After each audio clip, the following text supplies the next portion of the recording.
நேயர்களுக்கு வணக்கம். எதிர்நீச்சல் மாரிமுத்து உயிரிழந்துட்டார் அப்படிங்கிற விஷயம் இன்னும் அதுலேருந்து மீள முடியாத ஒரு சோகம் அப்படின்னு தான் சொல்லணும்.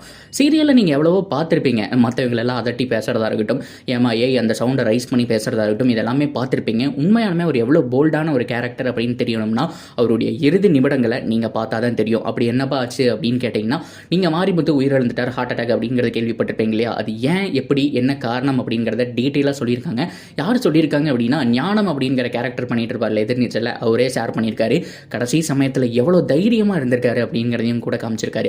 ஸோ பொதுவாக வந்துட்டு இன்னைக்கு அவருக்கு ஷூட்டிங் கிடையாதுங்க. பொதுவாக இன்னைக்கு எதிர்நீச்சலை பொறுத்த வரைக்கும் அவருடைய போர்ஷன் கிடையாது. மற்றவங்கலாம் வந்துட்டு நடிச்சிட்டு இருக்காங்க.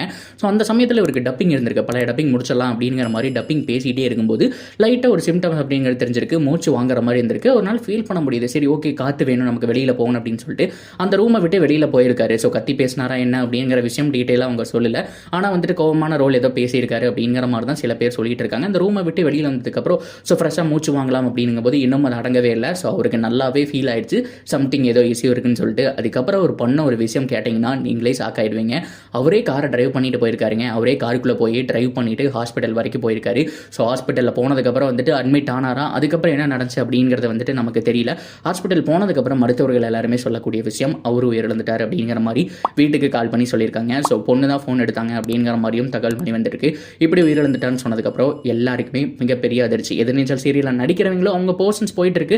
திடீர்னு இப்படிங்கிறாங்களே, ஏதோ விளையாட்டா. ஒரு ரம்யாவுக்கு சொன்னாங்க இல்லையா, ரீசெண்ட் டைமில் ஹீரோயின் ரம்யா உயிரிழந்துட்டாங்க அப்படிங்கிற மாதிரி சொல்லும்போது கூட அது ஃபேக்குங்க, ஏங்க இப்படி வளர்றீங்க அப்படின்னு சொல்கிற மாதிரி இதையும் ஃபேக்குன்னு சொல்லிட மாட்டாங்களான்னு எதிர்பார்த்துட்டு இருக்கும்போது இது உண்மைதான் அப்படின்னு சொன்னதுக்கப்புறம் அவங்களுக்கு மனசே அடங்கலை.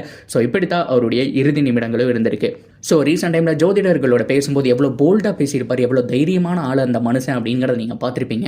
அதே தைரியம் கொஞ்சம் கூட குறையல அப்படின்னு தான் சொன்னோம். ஆனால் ஃபைனலாக இவ்வளோ சீக்கிரம் நம்மளை விட்டு போயிட்டாரே அப்படிங்கிற வருத்தம் தான் ஸ்டில் நம்ம மனசுல எல்லாம் இருந்துட்டு இருக்கு. ஸோ இவரை பற்றி நீங்கள் என்ன நினைக்கிறீங்க, இந்த ஆள் பற்றி என்ன நினைக்கிறீங்க, அந்த கதாபாத்திரம் இவரை தவிர யார் வேணாலும் பண்ண முடியும்னு சொல்லுங்கள். இதுக்கப்புறம் கண்டிப்பாக சீரியலை பொறுத்த வரைக்கும் இதை நடிக்கிற மாதிரி இருந்தால் ஆளை மாற்ற தான் போகிறாங்க.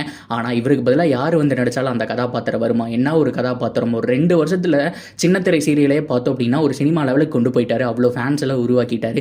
ஆனால் இப்போக்கும் நம்ம கூட இல்லை அப்படிங்கிறதான் வருத்தம் தரக்கூடிய விஷயமா இருக்குது. நீங்கள் என்ன நினைக்கிறீங்க, எவ்வளோ பிடிக்க வர அப்படிங்கிறதெல்லாம் நம்ம கமெண்ட் செக்ஷனில் ஷேர் பண்ணி விடுங்க. தொடர்ந்து அப்டேட்டுக்கு நம்ம சேனலோட இணைஞ்சிருங்க. மறக்காமல் சப்ஸ்கிரைப் பண்ணி சப்போர்ட் பண்ணுங்கள்.